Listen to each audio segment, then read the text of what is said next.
بسم الله الرحمن الرحيم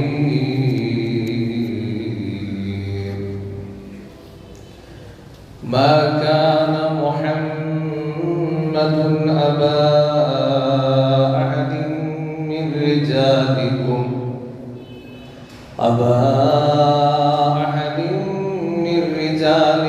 ولكن رسول الله وخاتم النبيين وكان الله بكل شيء عليما صدق الله العلي العظيم കരുണാവാരിധിയായ കാരുണ്യവാനായ അല്ലാഹു റബ്ബുൽ ഇസ്സത്ത് നാമെ ഒരുമിച്ച് കൂടിയതുപോലെ ജന്നാത്തുൽ ഫിർദൗസിൽ ഹബീബുൽ വറ ത്വഹ റസൂലുള്ളാഹി സ്വല്ലല്ലാഹു അലൈഹി വസല്ലം തങ്ങളോടൊപ്പം സച്ചരിതരായ സലഫു സ്വാലിഹീങ്ങളോടൊപ്പം ഒരുമിപ്പിക്കുമാറാകട്ടെ.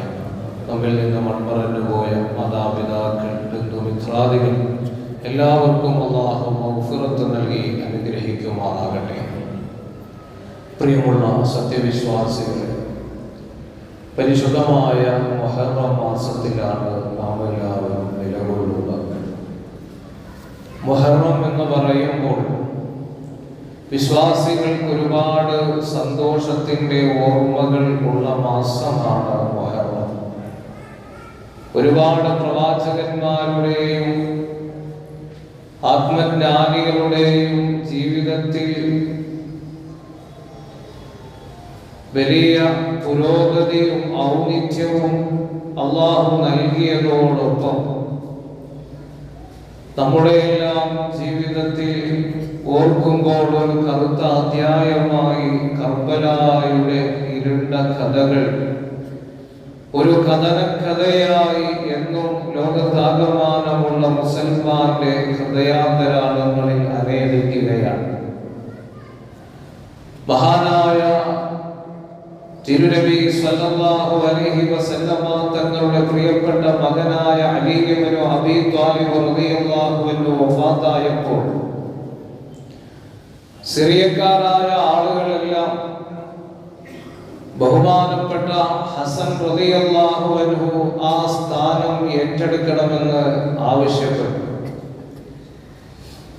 ലോകത്താകമാനമുള്ള വിശ്വാസികൾക്ക് എന്നും പ്രിയപ്പെട്ട പുണ്യപ്രവാചകരുടെ പേരക്കുട്ടികൾ തന്നെയാണ് ആ സ്ഥാനത്തിരിക്കാൻ ഏറ്റവും യോഗ്യരെന്ന് അവകാശപ്പെട്ടുകൊണ്ട് ആളുകൾ രംഗത്ത് വന്നപ്പോൾ അന്ന് സിറിയയും അതുപോലെ ഈജിപ്തുമെല്ലാം ഭരിച്ചിരുന്നത് അവിടുത്തെ ഗവർണറായി 20 വർഷത്തോളം കാലം ഭരിച്ചിരുന്നത് ബഹുമാനപ്പെട്ട മുആവിയ റളിയല്ലാഹു അൻഹു ആയിരുന്നു.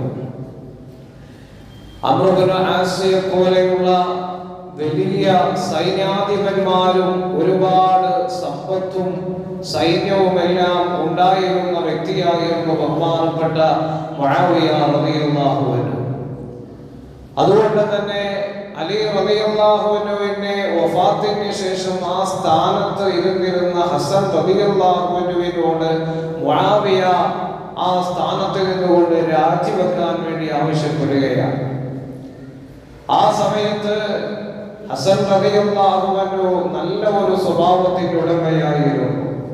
അല്ലാഹുവിന്റെ റസൂൽ ഹദീസ് നോക്കിയാൽ കാണാം, ഒരു ദിവസം ഹസൻ റളിയല്ലാഹു അൻഹു വീഴാൻ വേണ്ടി പോയപ്പോൾ പുണ്യപ്രവാചകർ ഓടി വന്നുകൊണ്ട് വാരിയെടുത്തുകൊണ്ട് ചുംബനങ്ങൾ കൊടുത്ത് ഹസൻ റളിയല്ലാഹു അൻഹു ഈ ഉമ്മത്തിന്റെ നേതാവാണെന്ന് അല്ലാഹുവിന്റെ റസൂൽ പറഞ്ഞു.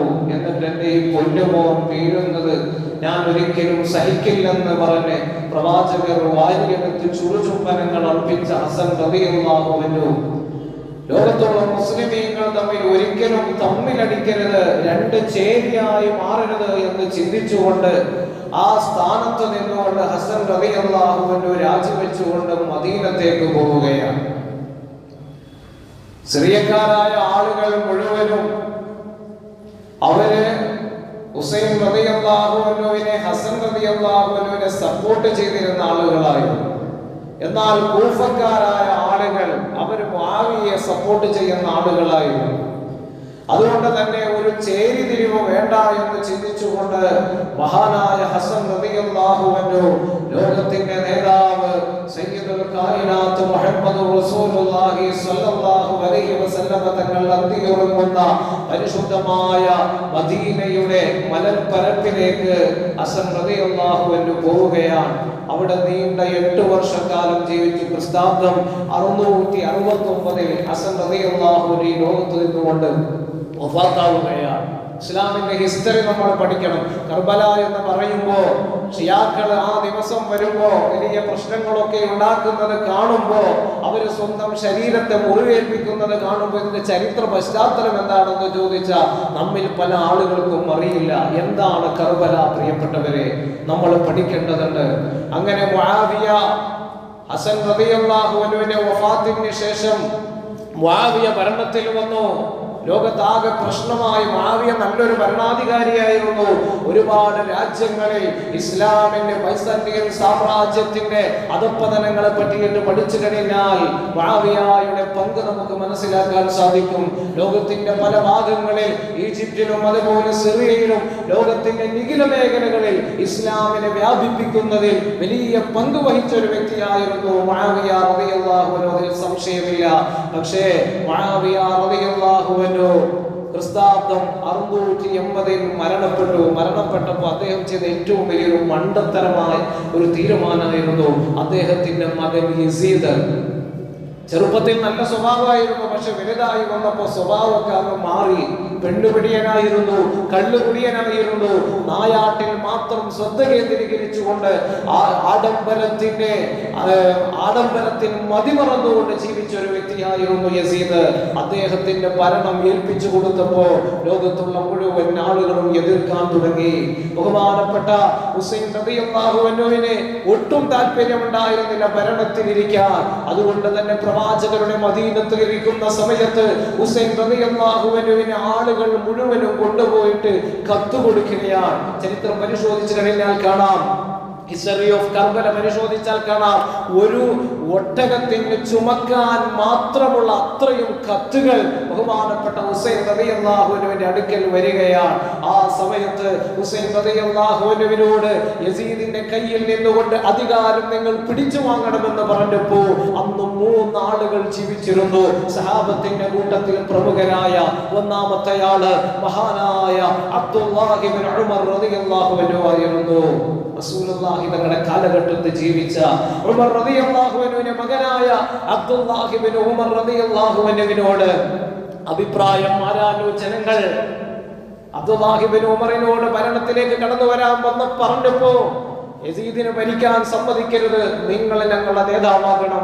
കാരണം അല്ലാഹുവിന്റെ റസൂൽ സ്വല്ലല്ലാഹു അലൈഹി വസല്ലം തങ്ങൾ ഒരുപാട് യുദ്ധങ്ങളിൽ പങ്കെടുത്തപ്പോ ബദറിന് ശേഷം എല്ലാ യുദ്ധങ്ങളിലും അല്ലാഹുവിന്റെ റസൂലിന്റെ കൂടെ നിന്ന നിങ്ങള് മുസ്ലിം സമുദായത്തിന്റെ നേതൃത്വം ഏറ്റെടുക്കണമെന്ന് പറഞ്ഞപ്പോ അബ്ദുല്ലാഹി ഇബ്നു ഉമറിന് ഖുർആനോത്തിനോടും നിസ്കാരത്തോടും ഇബാദത്തിനോടും ഒക്കെ ആയിരുന്നു താല്പര്യം. അദ്ദേഹം ഇങ്ങനെ ഒതുങ്ങി കഴിയുന്ന ഒരു മനുഷ്യനായിരുന്നു. അദ്ദേഹം പറഞ്ഞു, എനിക്കതിനുള്ള കഴിവില്ല.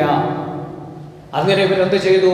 മഹാനായ അബ്ദുല്ലാഹി ഇബ്നു സുബൈർ റളിയല്ലാഹു അൻഹു മഹാനായ സഹാബിയായ സുബൈർ റളിയല്ലാഹു അൻഹുവിന്റെ മകനാണ്. അദ്ദേഹത്തോട് ചെന്ന് പറഞ്ഞു, അദ്ദേഹത്തിന് ഒട്ടും തന്നെ ഈ യസീദിന്റെ ഭരണത്തോട് ഒരു വിധത്തിലുമുള്ള യോജിപ്പുണ്ടായിരുന്നില്ല. അദ്ദേഹം പറഞ്ഞു, ഞാൻ ഇവിടെ നിൽക്കുന്നില്ല എന്ന് പറഞ്ഞിട്ട് അദ്ദേഹം നേരെ മദീനത്ത് നിന്നുകൊണ്ട് മക്കയിലേക്ക് ചെല്ലുകയാണ്. മക്കയിൽ ചെന്നുകൊണ്ട് അദ്ദേഹം അവിടെ ജീവിക്കുകയാണ്. അപ്പൊ പിന്നെ ഉള്ളത് ഹുസൈൻ റളിയല്ലാഹു അൻഹു ആണ്. ഹുസൈൻ റളിയല്ലാഹു അൻഹുവിനോട് ജനങ്ങൾ പരാതി പറഞ്ഞു, ഒരുപാട് കത്തുകൾ അയച്ചു. അപ്പോ ബഹുമാനപ്പെട്ട ഹുസൈൻ റളിയല്ലാഹു അൻഹു നേരെ അദ്ദേഹം കൂഫയിലാണ് ഇദ്ദേഹത്തിന് മുആവിയയുടെ മകനായ യസീദിനെ സപ്പോർട്ട് ചെയ്യുന്ന ആളുകൾ കൂടുതലായുള്ളത്. അതുകൊണ്ട് തന്നെ മുആവിയ റളിയല്ലാഹു അൻഹു മരണത്തിന് ശേഷം അധികാരത്തിൽ വന്ന യസീദിനെതിരെ പ്രതികരിക്കാൻ വേണ്ടി ഹുസൈൻ റളിയല്ലാഹു അൻഹു തീരുമാനിക്കുകയാണ്. അങ്ങനെ ഹുസൈൻ റളിയല്ലാഹു അൻഹു അദ്ദേഹത്തിന്റെ കുടുംബത്തിൽപ്പെട്ട ബഹുമാനപ്പെട്ട മുസ്ലിം ഇബ്നു അഖീൽ റളിയല്ലാഹു അൻഹുവിനെ കൂഫയിലേക്ക് അയക്കുകയാണ്. യസീദിനോട് ഭരണത്തിൽ നിന്നുകൊണ്ട് മാറാൻ വേണ്ടി പറഞ്ഞിട്ട് അയക്കുന്ന സമയത്ത് അദ്ദേഹം മുസ്ലിം അക്കീൽ റളിയല്ലാഹുവിന്റെ കൂഫയിൽ ചെന്നപ്പോൾ 20,000-ഓളം വരുന്ന ആളുകൾ വന്നിട്ട് പറഞ്ഞു, ഞങ്ങൾ നിങ്ങളെ അംഗീകരിക്കുന്നു. ഹുസൈൻ റളിയല്ലാഹു അൻഹു ഈ ഉമ്മത്തിന്റെ സ്ഥാനം ഏറ്റെടുക്കുന്നതാണ് ഞങ്ങൾ ഇഷ്ടപ്പെടുന്നതെന്ന് അദ്ദേഹത്തെ അറിയിക്കുകയാണ്. അങ്ങനെ 12,000-ഓളം വരുന്ന ആളുകളെന്നും 20,000-ഓളം വരുന്ന ആളുകളെന്നൊക്കെ ചരിത്രത്തിന്റെ ഗ്രന്ഥങ്ങളിൽ താരീഖ് ഇബ്നു ഹിശാമും അതുപോലെ തന്നെ ഇബ്നു ഇസ്ഹാഖും എല്ലാം രേഖപ്പെടുത്തിയതായിട്ട് നമുക്ക് കാണാവുന്നതാണ്. അങ്ങനെ അത്രയും ആളുകൾ വന്ന് പറഞ്ഞു, ഞങ്ങൾ നിങ്ങളെ ബൈഅത്ത് ചെയ്യുന്നു. അപ്പോഴാണ് പ്രിയപ്പെട്ടവരെ ഇത് മനസ്സിലാക്കിയ ആ നാട് ഭരിച്ചിരുന്ന ഭരണാധികാരിയായിരുന്ന മുസ്ലിം ലോകത്തിന്റെ മൊത്തത്തിലുള്ള ഇമാമാണെന്ന് അവകാശപ്പെട്ടുകൊണ്ട് അധികാരത്തിൽ വന്ന യസീദ് ബിൻ മുആവിയ അയാൾ എന്ത് ചെയ്തു? നേരെ ഇബ്നു സിയാദ് എന്ന് പറയുന്ന കുറുക്കന്റെ ബുദ്ധിയുള്ള, കരടിയുടെ ക്രൂരതയുള്ള ദുഷ്ടനായ മനുഷ്യനെ വിളിച്ചുകൊണ്ട് പറയുകയാണ്, നീ നേരെ കൂഫയിലേക്ക് പോവുക. എന്നിട്ട് അവിടെ മുസ്ലിം ഇബ്നു അക്കീൽ എന്ന് പറയുന്ന ആള് വന്നിട്ടുണ്ട്, അയാളെ നീ കൊലപ്പെടുത്തുക. അങ്ങനെ എന്ത് ചെയ്തെന്നറിയുമോ പ്രിയപ്പെട്ടവരെ? ചരിത്രത്തിൽ തുല്യതയില്ലാത്ത കൊടും കൊലകളാണ് പിന്നെ അവിടെ നടന്നതായിട്ട് നമുക്ക് കാണാൻ സാധിക്കുന്നത്. ഹാനിയ ഇബ്നു ഉർവ എന്ന് പറയുന്ന മനുഷ്യൻ ബഹുമാനപ്പെട്ട മുസ്ലിം ഇബ്നു അക്കീൽ എന്ന് പറയുന്ന ഹുസൈൻ റളിയല്ലാഹു അൻഹു അയച്ച അദ്ദേഹത്തിന്റെ കുടുംബക്കാരനായ അല്ലാഹുവിന്റെ റസൂലിന്റെ കുടുംബക്കാരനായ ആ വ്യക്തിയെ അഭയം കൊടുത്ത സമയത്ത് ഇയാൾ അവിടെ ചെന്നുകൊണ്ട് പ്രശ്നങ്ങൾ ഉണ്ടാക്കുകയും മുസ്ലിം ഇബ്നു അക്കീലിനെയും അദ്ദേഹത്തിന്റെ 2 മക്കളെയും വളരെ ക്രൂരമായ രൂപത്തിൽ കൊലപ്പെടുത്തുകയാണ്. ആ സമയത്ത് 4,000-ഓളം ആളുകൾ വന്നുകൊണ്ട് സപ്പോർട്ട് ചെയ്തുകൊണ്ട് അദ്ദേഹത്തിന് സപ്പോർട്ട് ചെയ്ത സമയത്ത് അവർക്കെല്ലാം പൈസ കൊടുത്തുകൊണ്ട്, അവരുടെ കുടുംബങ്ങളിലുള്ള മുഴുവൻ ആളുകൾക്ക് പൈസ കൊടുത്തുകൊണ്ട് അതിൽ നിന്നുകൊണ്ട് പിന്തിരിപ്പിക്കുകയാണ്. അങ്ങനെ ദുൽഹിജ്ജ 9-ന്റെ അന്ന് കൊട്ടാരത്തിന്റെ മുകളിൽ നിന്നുകൊണ്ട് താഴേക്ക് ഇട്ടുകൊണ്ട് മുസ്ലിം ഇബ്നു അക്കീൽ എന്ന് പറയുന്ന ഹുസൈൻ റളിയല്ലാഹു അൻഹുവിന്റെ പിൻഗാമിയെ കൊലപ്പെടുത്തുകയാണ്. പ്രിയപ്പെട്ടവരെ, ഇബ്നു അശ്ഹദ് എന്ന് പറയുന്ന ഒരു നല്ലവനായ മനുഷ്യനെ വിളിച്ചുകൊണ്ട് ആ സമയത്ത് മുസ്ലിം ഇബ്നു അക്കീൽ റളിയല്ലാഹു അൻഹു പറയുകയാണ്, നേരെ മദീനത്തേക്ക് പോകണം. മദീനത്ത് ചെന്നുകൊണ്ട് ഹുസൈൻ റളിയല്ലാഹു അൻഹുവിനോട് പറയണം, ഇവിടെയുള്ള മുഴുവൻ ആളുകളും അദ്ദേഹത്തെ സപ്പോർട്ട് ചെയ്യുകയാണെന്നാണ് അദ്ദേഹം കരുതിയിട്ടുള്ളത്. എന്നാൽ കൂഫക്കാർ ചതിയന്മാരാണ്, ചരിത്രത്തിൽ തുല്യതയില്ലാത്ത ആളുകളാണെന്ന് നിങ്ങൾ അവരോട് ചെന്ന് പറയണം. അതുകൊണ്ട് ഞാൻ വൈകാതെ കൊല ചെയ്യപ്പെട്ടേക്കാം എന്ന് ഇദ്ദേഹം പറയുകയാണ്. ദുൽഹിജ്ജ 9-ന്റെ അന്നാണ്, ദുൽഹിജ്ജ 9-ന്റെ അന്ന് ഇദ്ദേഹത്തെ കൊലപ്പെടുത്തുകയാണ്. ദുൽഹിജ്ജ 10-ന് ഈ ഇബ്നു അശ്ഹദ് എന്ന് പറയുന്ന മനുഷ്യൻ നേരെ ഹുസൈൻ റളിയല്ലാഹു അൻഹുവിന്റെ അടുക്കലേക്ക് ചെല്ലുകയാണ്. പ്രിയപ്പെട്ടവരെ, ആ സമയത്ത് ഹുസൈൻ റളിയല്ലാഹു അൻഹുവിനോട് അബ്ദുല്ലാഹ് ഇബ്നു ഉമർ റളിയല്ലാഹു അൻഹു പറഞ്ഞു, നിങ്ങൾ ഒരിക്കലും കൂഫയിലേക്ക് പോകരുത്, കൂഫക്കാർ ചതിയന്മാരാണ്. കാരണം ചരിത്രത്തിൽ ഇത്രയും ക്രൂരതയില്ലാത്ത കൊല ചെയ്ത ആളുകളാണ് കൂഫക്കാർ. ബഹുമാനപ്പെട്ട ഇബ്നു ഉമർ റളിയല്ലാഹു അൻഹു ഒരിക്കൽ പരിശുദ്ധമായ ഹജ്ജ് കർമ്മത്തിന് വേണ്ടിയിട്ട് അവിടുന്ന് ഹറമിന്റെ പരിസരത്തിരിക്കുമ്പോൾ ഒരു മനുഷ്യൻ വന്നുകൊണ്ട് ചോദിക്കുകയാണ്, അല്ലയോ മഹാനവറുകളെ, ഈ പരിശുദ്ധമായ കഅബത്തിന്റെ ചാരത്തിരിക്കുന്ന സമയത്ത് കൊതുക് വന്നുകൊണ്ട് ഒരാളെ കുത്തിക്കഴിഞ്ഞാൽ ആ കൊതിനെ കൊല്ലുന്നത് കൊണ്ട് വല്ല കുഴപ്പവുമുണ്ടോ എന്ന് ചോദിച്ചപ്പോ അദ്ദേഹം ചോദിച്ചു, നിങ്ങൾ എവിടെന്നാ വരുന്നത്? കൂഫയിൽ നിന്നാണെന്ന് പറഞ്ഞപ്പോ ബഹുമാനപ്പെട്ട സഹാബി വര്യൻ പറഞ്ഞു, ഓ, ഒരു കൊതുകിന്റെ കാര്യത്തിൽ ഇത്രയും നിങ്ങൾ വിഷമിക്കുകയാണോ? എന്നാൽ അല്ലാഹുവിന്റെ റസൂൽ സല്ലല്ലാഹു അലൈഹി വസല്ലം തങ്ങളുടെ കുടുംബക്കാരെ മൊത്തവും കൊലപ്പെടുത്തിയിട്ട് അല്പം പോലും കാരുണ്യം കാണിക്കാത്തവരില്ലേ നിങ്ങളുടെ നാട്ടുകാരെന്ന് അദ്ദേഹം മറുപടി പറയുകയാണ്. പ്രിയപ്പെട്ടവരെ, അങ്ങനെ ബഹുമാനപ്പെട്ട ഹുസൈൻ റളിയല്ലാഹു അൻഹുവിനോട് ഇബ്നു ഉമർ റളിയല്ലാഹു അൻഹു പറഞ്ഞു, നിങ്ങൾ ഒരിക്കലും അങ്ങോട്ട് പോകരുത്. അല്ലാഹുവിന്റെ റസൂലിനോട് അല്ലാഹു തആല ചോദിച്ചു, 2 ചോയ്സ്, ദുനിയാവ് വേണോ ആഖിറം വേണോ എന്ന് ചോദിച്ചപ്പോൾ അല്ലാഹുവിന്റെ റസൂൽ ആഖിറം വേണമെന്നാ പറഞ്ഞത്. ആ റസൂലുള്ളാഹിന്റെ പിൻഗാമികളാണ് നിങ്ങൾ, അതുകൊണ്ട് നിങ്ങൾ അധികാരത്തിന് വേണ്ടിയിട്ട് മദീനത്തേക്ക് പോകരുത്, കൂഫയിലേക്ക് പോകരുതെന്ന് പറഞ്ഞപ്പോൾ ബഹുമാനപ്പെട്ട ഹുസൈൻ ഹുസൈൻ റളിയല്ലാഹു അൻഹു പറഞ്ഞത് രണ്ട് കാര്യങ്ങളാണ്. ഒന്ന്, ഈ നാട്ടിലുള്ള മുഴുവൻ ആളുകള് അവര് എനിക്ക് കത്തയച്ചുകൊണ്ട് അധികാരം നിങ്ങൾ മോശപ്പെട്ട ഒരാളുടെ കയ്യിൽ കൊടുക്കരുതെന്ന് പറഞ്ഞു.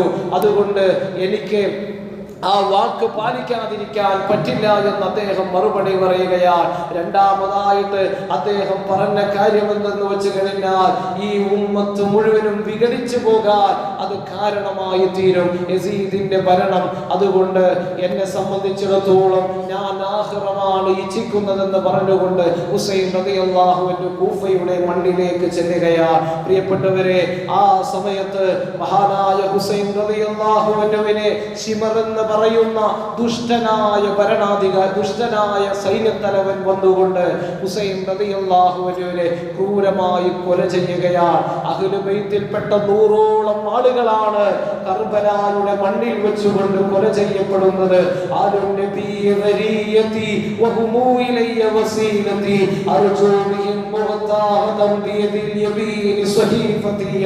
ചരിത്രകാരന്മാരായ മഹാത്മാക്കൾ അവരുടെ ഗ്രന്ഥങ്ങളിൽ കുറിച്ചതായി കാണാം. അല്ലാഹുവിന്റെ റസൂൽ സ്വല്ലല്ലാഹു അലൈഹി വസല്ലം തങ്ങളുടെ പേരക്കുട്ടികളായ അഹ്ലു ബൈത്ത് ഈ ദീനിന് വേണ്ടിയിട്ട് എല്ലാം കൊടുത്തവരാണ്. അഹ്ലു ബൈത്തിനെ കുറ്റം പറയുന്ന ആളുകളുണ്ട്.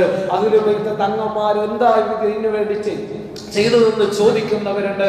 പ്രിയപ്പെട്ടവരെ, കർബലായുടെ മണ്ണിൽ 100ഓളം വരുന്ന റസൂലുള്ളാഹിന്റെ പേരമക്കളാണ് കൊല ചെയ്യപ്പെട്ടതെന്ന് ഇബ്നു ഹിശാം അദ്ദേഹത്തിന്റെ താരീഖിൽ വ്യക്തമാക്കുന്നുണ്ട്.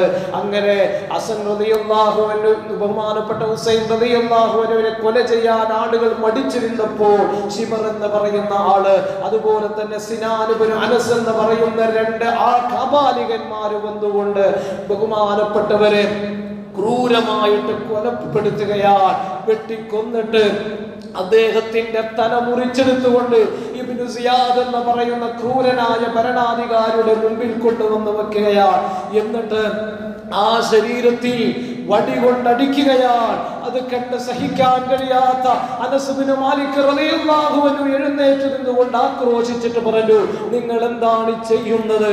അല്ലാഹുവിന്റെ ഹബീബ് മുത്ത് റസൂലുള്ളാഹി സ്വല്ലല്ലാഹു അലൈഹി വസല്ലം തങ്ങൾ ആ തലയിൽ ചുംബിക്കുന്നത് ഞാൻ കണ്ടിട്ടുണ്ട്, ആ മുഖത്ത് ചുംബിക്കുന്നത് ഞാൻ കണ്ടിട്ടുണ്ട്. അല്ലാഹുവിന്റെ റസൂൽ ഇത്രമാത്രം സ്നേഹിച്ച റസൂലുള്ളാഹിന്റെ പേരമക്കളെ നിങ്ങൾ ഇത്രയും മോശമായിട്ട് കൊല ചെയ്യുകയാണോ?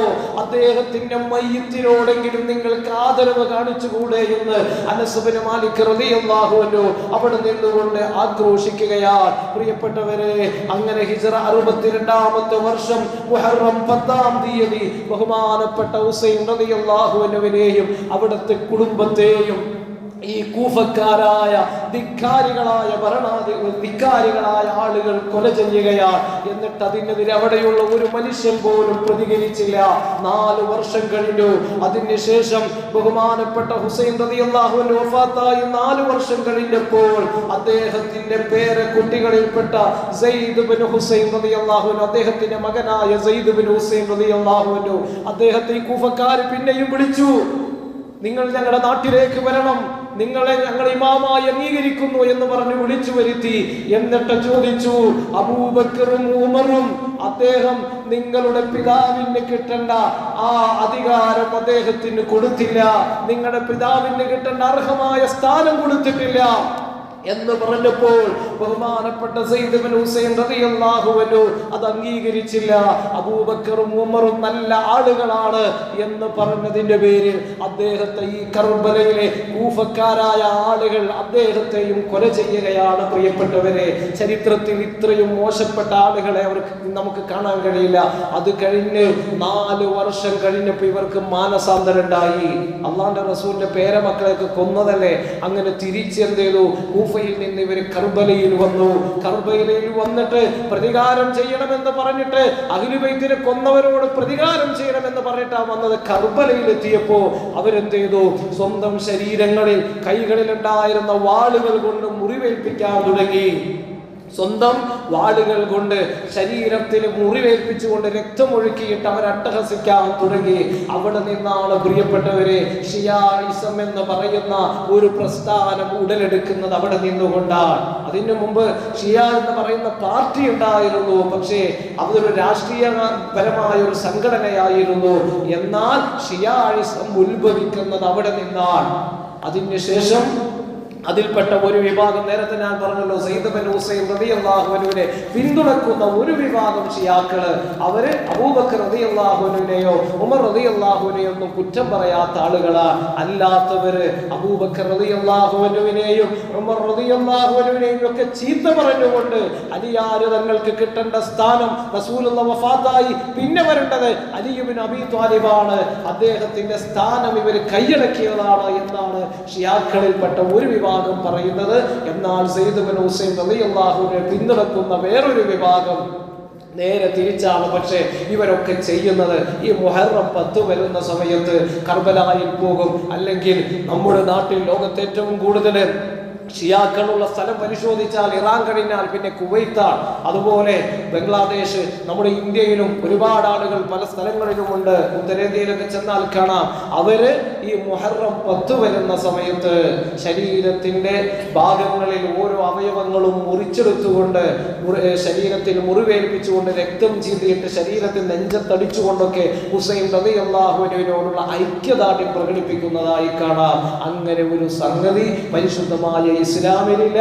സ്വന്തം ശരീരത്തെ മുറിവേൽപ്പിക്കാൻ പരിശുദ്ധമായ ദീൻ പഠിപ്പിച്ചിട്ടില്ല. അതുകൊണ്ട് അത്തരത്തിലുള്ള ആചാരങ്ങളോ അത്തരത്തിലുള്ള കാര്യങ്ങളോ കാണുമ്പോൾ അതിനോട് ഒരു നിലക്കും ഐക്യദാർഢ്യം പ്രഖ്യാപിക്കുവാൻ നമ്മൾ തയ്യാറാകണം എന്ന് ഈ സമയത്ത് ഓർമ്മപ്പെടുത്തുകയാണ്. അതേപോലെ തന്നെ ഷിയായിസം എന്ന് പറഞ്ഞാൽ എന്താണെന്ന് പലർക്കും അറിയില്ല. ഷിയായിസം ഉത്ഭവിക്കുന്നത് കർബലയിൽ നിന്നാണ്. അതുകൊണ്ട് പ്രിയപ്പെട്ടവരെ, ഈ ചരിത്രങ്ങൾ നമ്മൾ മനസ്സിലാക്കുക. എങ്ങനെയാണ് ഇസ്ലാമിക ലോകത്ത് ഇത്രയും ഭിന്ന അഭിപ്രായമുള്ള ഒരുപാട് സംഘടനകൾ വന്നത് എന്ന് ചരിത്രം പരിശോധിച്ചാൽ കാണാൻ സാധിക്കും. അലി റളിയല്ലാഹു അൻഹു വഫാത്തായി. ആ അലി റളിയല്ലാഹു അൻഹു വഫാത്തായി മുആവിയ റളിയല്ലാഹു അൻഹു ഭരണത്തിൽ വന്നു. അവിടെ മുതൽക്ക് തുടങ്ങിയതാണ്. അതിനു മുമ്പൊക്കെ ചെറിയ ചെറിയ പ്രശ്നങ്ങൾ, ഉസ്മാൻ റളിയല്ലാഹു അൻഹു ഭരിക്കുമ്പോൾ പ്രശ്നം ഉണ്ടായിരുന്നു. അതേപോലെ അലി റളിയല്ലാഹു അൻഹു ഭരിക്കുമ്പോൾ ഒക്കെ പ്രശ്നങ്ങൾ ഉണ്ടായിരുന്നു. പക്ഷേ ഇത്രയും രൂക്ഷമായത് അതിന് ശേഷമാണ് എന്ന് ചരിത്രങ്ങൾ പരിശോധിച്ചാൽ നമുക്ക് കാണാൻ സാധിക്കുന്നത്. അതുകൊണ്ട് തന്നെ ഇതൊക്കെ നമ്മൾ മനസ്സിലാക്കിയിട്ട് പ്രിയപ്പെട്ടവരെ, അല്ലാഹുവിന്റെ റസൂൽ സല്ലല്ലാഹു അലൈഹി വസല്ലം തങ്ങളും അവിടുത്തെ സഹാബത്തും സലഫ് സ്വാലിഹീങ്ങളും കാണിച്ചു തന്ന ആ പാതയിൽ അടിയുറച്ച് ഭിന്നിക്കാതെ അല്ലാഹുവിന്റെ ദീനിന് വേണ്ടിയിട്ട് നമ്മൾ ആത്മാർത്ഥമായി ജീവിച്ച് നമ്മൾ മരിക്കുവാൻ നമ്മൾ തയ്യാറാവുക. അല്ലാഹു സുബ്ഹാനഹു വ തആല അതിന്റെ തൗഫീഖ് നൽകി അനുഗ്രഹിക്കുമാറാകട്ടെ. ഒരുപാട് സ്വാലിഹീങ്ങൾ ഈ അടുത്ത ദിവസങ്ങളിലൊക്കെ മുഹറം എന്ന് പറഞ്ഞ ഒരുപാട് കഴിഞ്ഞ മുഹറങ്ങളിലൊക്കെ അങ്ങനെയാണ് ഒരുപാട് നല്ല നല്ല ആളുകൾ മരണപ്പെട്ടു പോയി. നമ്മുടെ ഇടയിൽ നിന്ന് തന്നെ എത്രയോ ആളുകൾ. കഴിഞ്ഞ ദിവസം നമ്മുടെ അലി ഫൈസി, നമ്മുടെ ഇടുക്കി ജില്ലയെ സംബന്ധിച്ചിടത്തോളം അദ്ദേഹം ചെയ്ത സംഭാവനകൾ പറയാതിരിക്കാൻ കഴിയില്ല. ഇന്ന് മറയൂര് ചെന്ന് കഴിഞ്ഞാൽ സുന്ദരമായ ഒരു പള്ളി നമുക്ക് അവിടെ കാണാം. എന്നാൽ ആ പള്ളി ഉണ്ടാകാൻ ഏറ്റവും കാരണക്കാരനായ വ്യക്തി കഴിഞ്ഞ ദിവസം ഇരുമ്പുവാലത്ത് നിന്നുകൊണ്ട് മരണപ്പെട്ടു പോയ അലി ഫൈസി ഉസ്താദായിരുന്നു. അദ്ദേഹം കോവിൽക്കടവിൽ ജോലി ചെയ്യുമ്പോഴാണ് ഒരുപാട് മുസ്ലിമീങ്ങൾ മറയൂര് യാത്രക്കാരായിട്ടും അല്ലാതെ കച്ചവട ആവശ്യാർത്ഥമൊക്കെ വരുമ്പോൾ അവർക്ക് നിസ്കരിക്കാൻ പള്ളിയില്ലാത്ത പ്രയാസം മനസ്സിലാക്കി അതിന് മുന്നിട്ടിറങ്ങി മറയൂരിൽ പള്ളി ഉണ്ടാക്കിയ വ്യക്തിയാണ് അദ്ദേഹം. അദ്ദേഹം മരിക്കുന്നതിൻ്റെ തൊട്ടു മുമ്പ് അദ്ദേഹത്തിൻ്റെ സുഹൃത്തായ, ഞാൻ മരിച്ചതെന്ന് അവിടെ ചെന്നപ്പോൾ അദ്ദേഹത്തിൻ്റെ ഏറ്റവും അടുത്ത ഒരു പണ്ഡിതനായ സുഹൃത്ത് എന്നോട് പറഞ്ഞതാണ്, 2 ദിവസം മുമ്പ് മരിക്കുന്നതിന് തൊട്ട് മുമ്പ് അദ്ദേഹം ഹോസ്പിറ്റലിൽ പോകുന്നതിന് മുമ്പ് അദ്ദേഹത്തെ വിളിച്ചു. 25,000 രൂപ കയ്യിൽ കൊടുത്തിട്ട് പറഞ്ഞു, ഏറ്റവും പ്രയാസങ്ങൾ അനുഭവിക്കുന്ന രോഗികളായ ആളുകൾക്ക് നിങ്ങൾ കൊണ്ടുപോയിട്ട് ഈ പൈസ കൊടുക്കണം, 5,000 രൂപ വെച്ച് കൊടുക്കണമെന്ന്. ഈ പണ്ഡിതൻ, അദ്ദേഹത്തിൻ്റെ വീട് കണ്ടറിയാം, അത്ര വലിയൊരു വീടോ അത്ര വലിയ സാമ്പത്തിക ചുറ്റുപാടോ ഒന്നുമില്ല.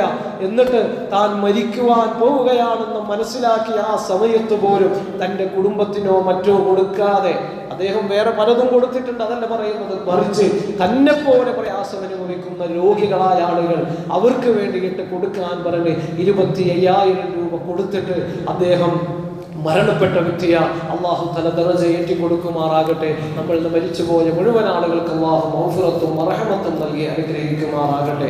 അതുപോലെ മകളുടെ വിവാഹവുമായി ബന്ധപ്പെട്ട് ഒരുപാട് കടങ്ങൾ മൂലം വിഷമിക്കുന്ന ഒരു പണ്ഡിത സുഹൃത്ത്